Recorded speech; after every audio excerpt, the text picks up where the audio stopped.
As soon as maybe a year and a half, we were friends with all the people we had faced off in court. It was a wrongful firing. We went to court and won. The actor, who is an original cast member on the crime drama, has been fired from the CBS series following an on-set altercation where he allegedly kicked a writer. When you think of certain roles, sometimes an actor immediately comes to mind. Scarface, Al Pacino, The Godfather, Marlon Brando, Batman, Ben Affleck. I'm kidding, guys. I think of like Adam West or Christian Bale first. However, in the past, sometimes actors who have played iconic roles in their shows found themselves written off. This could be due to behavior issues, contract negotiations, possibly old accusations that just recently came to light. Well, today on InformOverload, we'll be counting down the top 10 actors who were fired from their iconic roles. What's going down, guys? Welcome back to I.O. I'm your host for this one, Jared Bronstein, and today we're talking about actors who have been recast or completely written off their shows. Now, I do want to give you guys a heads up. There may be some spoilers here considering how the actors were either killed off or for whatever reason stopped appearing on the show. So I don't want to ruin anything for anyone, but truth be told, the majority of the shows on our list have been off the air for a while, or already aired. However, shows like Grey's Anatomy, Criminal Minds, and The Walking Dead are on here. And speaking of The Walking Dead, well, I'm starting off our list with a character from the show, so if you haven't seen it, maybe just skip a little bit ahead. Starting us off with number 10, Chandler Riggs. First joining the show when he was just 10 years old, fans of The Walking Dead literally saw Carl, who Riggs portrayed, grow up right before their eyes. Over the span of 8 seasons, fans would not only grow to love Carl, but actually feel he became the voice of reason and compassion in a time when others weren't. Now, it's fair to say during a zombie apocalypse, some people wouldn't be as compassionate, but given that Carl was just a young adult and still showed more sympathy and compassion than the majority of peers he'd come across, fans enjoyed his presence. So when he was written off, which also doesn't follow the comic book series that the show is based off of, people were upset. At Fan Expo in Vancouver during a Q&A, Riggs said, I quote, "In the comics, Carl lives until the end, so I didn't think that Carl's story would end at any point. I found out when we were doing rehearsals for episode 6 of season 8. I was pretty bummed at the time, but now I get to go on and do other things. It's fun. It's really fun being able to explore other roles and be able to actually audition for films and whatnot. When I was on the show, I was locked into the show. I couldn't do anything else. So it's really cool to be able to do other things in the meantime when I'm not working. I don't know though, I feel like finding out you're being written off of a show in the script instead of a producer telling you beforehand, it just seems like on the same level as breaking up over text." At number 9, Mandy Patinkin. If you've watched Criminal Minds, you'd likely recognize this man. He's also been the star of Homeland and is a regular on Broadway. Clearly a talented actor, when Patinkin suddenly left the Criminal Minds team, many fans were upset and confused. It almost seemed as if the first 2 seasons were almost dependent on the senior FBI agent, who although he wasn't technically the team's leader, appeared to be most of the time. Turns out there's a lot of mixed stories when it comes to what really happened here. Some sources claim he was difficult to work with, something he admitted to years after his departure. Prior to this, he publicly said he regretted doing the show, telling New York Magazine, I quote, "The biggest public mistake I ever made was that I chose to do Criminal Minds in the first place." Citing the nature of the show and what most episodes revolved around, he went on to say, I quote, "It was very destructive to my soul and my personality. After that, I didn't think I would get to work in television again." Other sources claim after 2 seasons he just disappeared and producers couldn't contact him, so he was written off. We may never know what really caused the departure, but surprisingly, he's not the only Criminal Minds alumni on our list. At number 8, Janet Hubert. Known for playing Aunt Viv in the first 3 seasons of The Fresh Prince of Bel-Air, apparently the on-screen chemistry between Will and Viv was all acting. In the show, the two had an incredibly tight relationship, but in real life, it seems they really don't appreciate each other's company. Hubert claims she was fired from the show because she suggested Will take the lead when asking the showrunners to increase the cast's pay. Will, on the other hand, has a very different recollection of what happened. In a 1993 interview, he explained, I quote, "I can say straight up that Janet Hubert wanted the show to be the Aunt Viv of Bel-Air show because I know she's going to dog me in the press. She has basically gone from $250,000 a year to nothing. She's mad now, but she's been mad all along. She said once, I've been in the business for 10 years and this snotty-nosed punk comes along and gets a show. No matter what, to her I'm just the Antichrist." It seems to this day Will's moved on saying he's got nothing but love, while Hubert claims she's had issues working in the industry because of Will. At number 7, Valerie Harper. Harper was the lead of the show Valerie, which would eventually be renamed The Hogan Family after Valerie was fired. Turns out Harper was fired for a breach of contract dispute involving money and creative control. But it turns out she actually didn't do anything wrong and would end up going to court with the network NBC, as well as the show's production company, Lorimar. Harper would end up winning the case, being awarded $1.4 million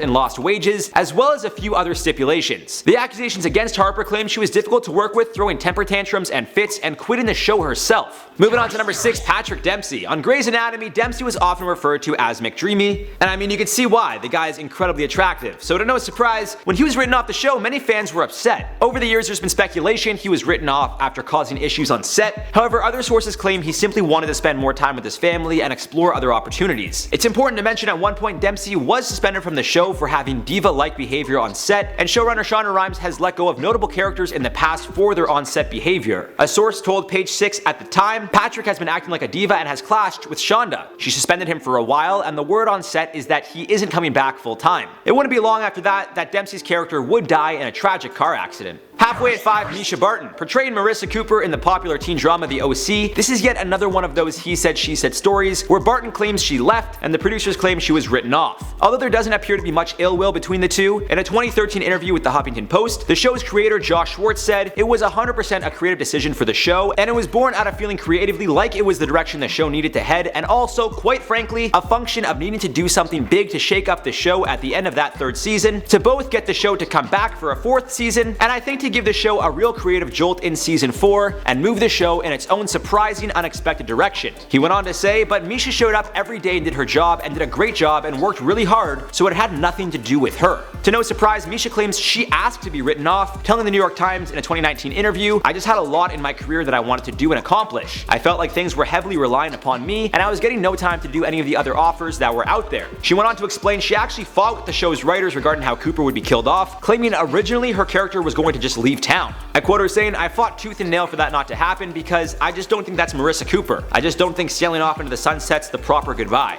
At number 4, Roseanne Barr. I mean, she was the lead of the show Roseanne, which ran for 9 years, from 1988 to 1997, before being revived in 2018. The revival proved to be a success and the show was renewed for another season, but cancelled shortly after Barr would tweet out what many felt was a racist tweet. The tweet in question referred to Valerie Jarrett, a former aide of the Obama administration, as the offspring of the, I quote, Muslim Brotherhood and Planet of the Apes. Obviously racially motivated, Roseanne tried to backtrack her comments, claiming that she was heavily medicated on the sleeping pill Ambien when she tweeted out the gross remarks. The next morning, Barr publicly apologized to Jarrett and would go on to ask those defending her to stop, holding herself accountable for her actions. She also claimed not to be racist and referred to the tweet as a bad joke. But as you can imagine, her show was cancelled shortly after. At number 3, Thomas Gibson. Yet another Criminal Minds actor who left fans shocked when they found out he would be written off the show. On the show itself, Gibson, who played the squad's leader at the FBI in Special Agent Hotchner, would go into witness protection after his son would be involved in a handful of stalking incidents. This led to Hotch eventually leaving the FBI to focus on being a better father, but as we all know, for a character who led the team for 11 straight seasons to just up and leave, well, it just didn't make much sense. Turns out Gibson was suspended for 2 weeks from the show after getting into a physical altercation with Virgil Williams, one of the show's writers and producers. Although headlines claimed Gibson was fired for anger management issues, his side of the story is very different. Speaking with People magazine, Gibson explained how one night during shooting, he approached Williams telling him he had issues with some of the lines that didn't make sense. Williams insisted it was necessary for the show, and when Gibson returned to set, frustrated, he started telling his castmates what happened. And in Gibson's own words, he came into that room and started coming towards me. As he brushed past me, my foot came up and tapped him on the leg. If I hadn't moved, he would have run into me. We had some choice words for which I apologized the next day, and that was it. It was over. We shot the scene, I went home, and I never got to go back. At number 2, Charlie Sheen. In a highly publicized fallout with the show's producers, as well as the network and production company, Sheen found himself making headlines for months. After addiction issues would force him into rehab, the show would be put on hiatus. Aside from this, Sheen had previously claimed he was thinking of walking after refusing an offer of $1 million an episode from the network. Eventually, he was offered $1.78 million per episode, but within 12 months, Sheen would be in rehab 3 times, yet again putting the show's production on hiatus. After Sheen would publicly go after Chuck Lorre, the show's creator and executive producer, Warner Brothers and CBS would release a statement claiming Sheen had been released from the show. To make matters worse, there was a lawsuit demanding Sheen be paid for the remaining unproduced show, and although he was replaced by Ashton Kutcher, some felt that this casting change actually helped revive the show. At number 1, Kevin Spacey. After allegations were made against Spacey claiming he forced himself upon a minor, which he has denied, more allegations would come out against the House of Cards lead. To no surprise, the allegations led to House of Cards and Netflix firing Spacey from his role as Frank Underwood, with the show claiming he died in between seasons 5 and 6. The 6th season of the show would be its last and least popular, with many claiming it just wasn't the same without the show's original protagonist, Spacey. Still, I don't see what else the production could have done, and it seems following the allegations, the demise of the show was a long time coming. And there you guys have it for the top 10 actors who were fired from their iconic roles. As always, let us know your thoughts below, and feel free to let me know some other actors I didn't include. For now, let's reply to some comments from the video. TikTok users bought all the tickets to Trump rally and didn't show up. No, you said, I feel like after all this, people are just gonna vote for him as a meme.